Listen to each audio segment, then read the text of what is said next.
Hello everyone, সকলোৰে কি খবৰ? নিশ্চয় ভালে কুশলে আছে। আজি এটা বিশেষ কাৰণত ভিডিঅ'টো বনালোঁ। সকলোৱে যিহেতু জানে আজি বহাগ বিহুৰ 7 দিন। 7 দিনত আমাৰ মাহঁতৰ দিনৰ পৰাই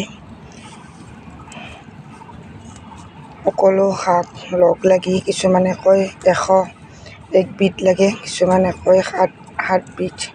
গতিকে মই চব মিক্স কৰি এনেকৈ অকণ তুলি আছোঁ। চব মিক্স কৰি এয়া অলপ হৈছে। চাওক, জলকীয়াৰ মাজে মাজে এনেকৈ শাক হৈছে। গতিকে ঘৰতে অকণমান যি আছে তাকে তুলিছোঁ। এয়া এইখিনি হৈছে আৰু এয়া চাওক, শাক কটোৱা যি পাত আছে চব মিক্স কৰি দিছোঁ। চাওক,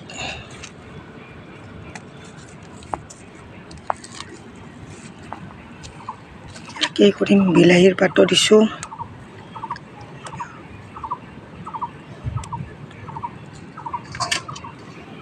চাওক,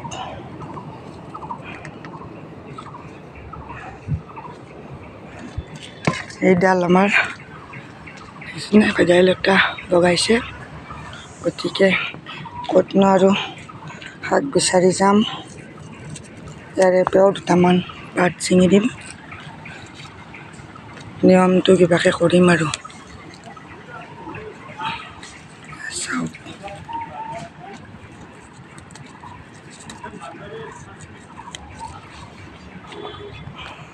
এয়া চাওক, নতুনকৈ পানী পৰি বগাবলৈ ধৰিছে, নতুন পাত ওলাইছে।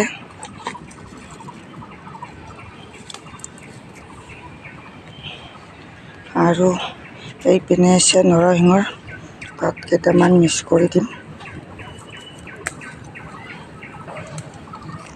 কেনেবাকৈ নিয়মটো কৰিম আৰু।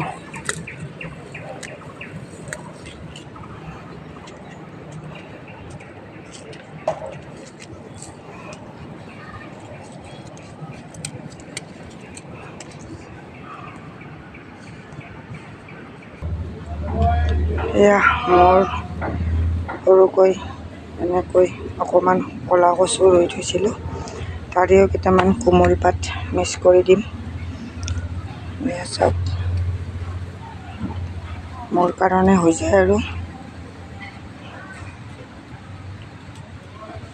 আৰু এইপিনে চাওক, তিতা কেৰেলা এডাল উঠিছে। তিতা কেৰেলাও এটা পাত দিম, কচুৰ পাত। পিনে আছে চেঙেৰী টেঙা, চব মিক্স কৰি কি শাক হয় আজি চাওঁ, কেনে লাগিব আপোনালোকক অকণমান দেখাই দিলোঁ।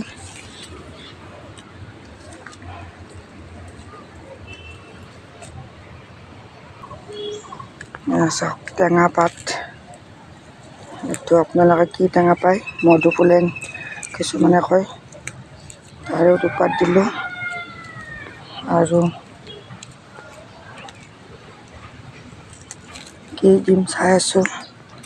এয়া চাওকচোন, এইবিলাক ইয়াৰে দুপাত দিলোঁ।